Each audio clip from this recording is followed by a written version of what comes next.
Let me hit this from a slightly different angle, knowing that I'm just going to get a lot of hate mail no matter what I say. Uh, we have been living in a capital bubble for the last 10 years because the baby boomers, kids have moved out, but they hadn't yet retired. And that put a lot of money in a lot of things and a lot of things to happen at a faster speed than they would have otherwise. And whenever you have a big capital bulge, a lot of strange stuff happens. The last big capital bulge gave us the financial crisis and subprime. Before that, we had the economic expansion that led to the oil shocks.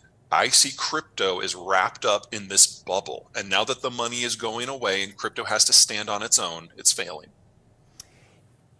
I don't see any use case for crypto whatsoever. I detect some ambiguity with that. Can you clarify your statement there? It has no use case. It has no value. It is no store of value. It is not used in exchange. It won't be used in exchange. It can't supplement for a currency. Every case that has been put out there for why crypto should exist has already failed. And really, we just got the zealots out there now, and they are now going to all send me hate mail. Globalization allowed us to farm things out. Everyone focused on what they did best and most efficiently, even if they were tilting the balance like the Chinese did with subsidies in order to make it happen. That meant we've got sprawling supply chains that round the world. Most manufacturing processes, especially in electronics, touch at least a dozen different countries. We now have to unwind all that. And we have to put it on a more stable system with shorter supply chains that are closer to home. And NAFTA is well set up to do this. But this transition period means we have to double the size of our industrial plant in just 5 years if the goal is to still have the products that we're used to today. That's hugely inflationary. But think about what it means. Doubling the size of the industrial plant, having locals produce products for locals, partnering with the Mexicans and the Canadians to make it happen at scale. This is going to be the greatest economic growth in the history of all 3 of the NAFTA countries. And when it's done, we will largely be immune to international shocks because all the work will be done here. This is a good story, but it's not a straight road from here to there. Geography's hard. Most countries don't have a geography that's particularly economically rich. And in the or politically protective, like the US, right? Right. I mean, in the pre-globalized world, unless you had iron ore and steel and food and oil, you never industrialized. With globalization, now you only needed one or just a bunch of labor that you could use to buy all of it. Globalization made the world safe for civilian corporate traffic the world over. You take that away and you're now trading on your own internal market, your own security environment, your own economic geography, and the world we're going to go to is going to have a lot more in common with the 1840s than the 1940s because everyone is industrialized and modernized, but they're dependent on products coming from half a world away that just aren't going to be there. Now, if that's a car, that's bad. If that's wheat, that's worse. I am concerned about a series of brushfire wars as countries try to take matters into their own hands. But a lot of the countries that we've been convinced of that are significant long-term threats, most notably China and Iran, really are the countries that are going to suffer the most from globalization's fall. They really do need American overwatch in order to make sure that they can import and export. And without that, they are utterly incapable of managing that themselves. Not anytime soon. What Dalio got wrong is the reason that these countries did well in the time frames that they did is that their geography matched up to the premier technologies of the day. So as before deep water navigation, the most powerful country was the country with the best maritime internal transport system. That was Ottoman Turkey. But then deep water navigation kicked in, and so the center of power shifted over to Iberia because they were on the end of a peninsula, and it was easier for the Portuguese and the Spanish to push out through the water and conquer the world than to go through Europe.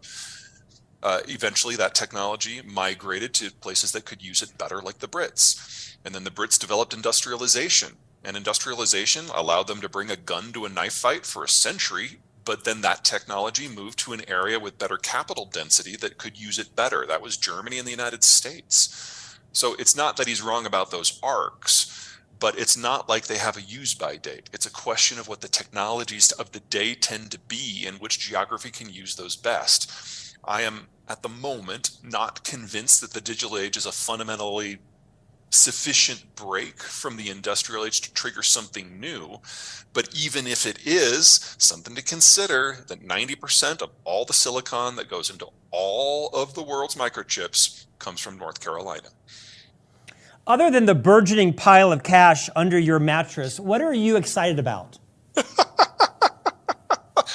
Well, it's not in cryptos and it's not in NFTs. It's definitely not in crypto. It's not in stocks of, Russian companies. So what are you excited about? I mean, I'm bummed that globalization is ending. It's created the best period in human history.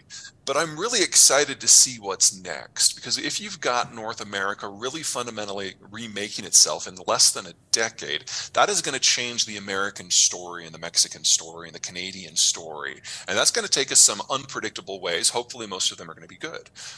And on the back side of this, after everything cracks apart, fast forward 10, 15, probably closer to 30, 35 years, and we'll probably have a better battery system and we'll have a better transmission system. And then we can go back out in the world and basically remake it from the ground up.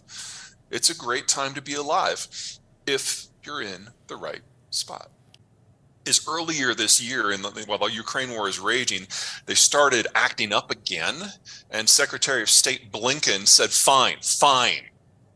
We'll come to North Korea. We'll talk about whatever you want, no preconditions.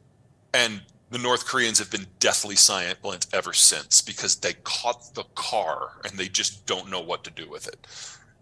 3/4 of global agricultural shipments, manufacturing supply chain steps, and energy shipments travel the ocean blue. And 2/3 of all of those shipments travel the ocean blue in East Asia. Without freedom of the seas, the global system as we understand it doesn't just die, it just has no possibility of existing. And you are talking then about not just mass famine, but the mass deindustrialization of large portions of the planet, with China being first in line. I like to think I'm a realist. We've been living in this wonderful period since 1945, where the Americans created globalization as a way of inducing allies to join the cause against the Soviets, and it worked. But never forget that for the United States, this was never an economic plan. It was a security play, and it worked. But that made everyone's economies dependent upon how the Americans view their own security. And after 1992, our view of our security has changed. We don't see the Cold War as this overwhelming threat anymore. Even with the Russians being back on the warpath in Ukraine, that hasn't changed American minds on globalization. If anything, it's reinforced it. Because if you look at all the deals that the Russians are if you look at all the deals that the Americans are cutting with the Japanese, the Europeans, and everyone else on the war, every single one of them is 100% purely security. None of them are guns for butter deals where there's some sort of Bretton Woods or Globalization 2 on offer. In fact, every trade tariff, every trade war that Donald Trump initiated, the Biden administration has doubled and tripled down on, except for one out of over 80.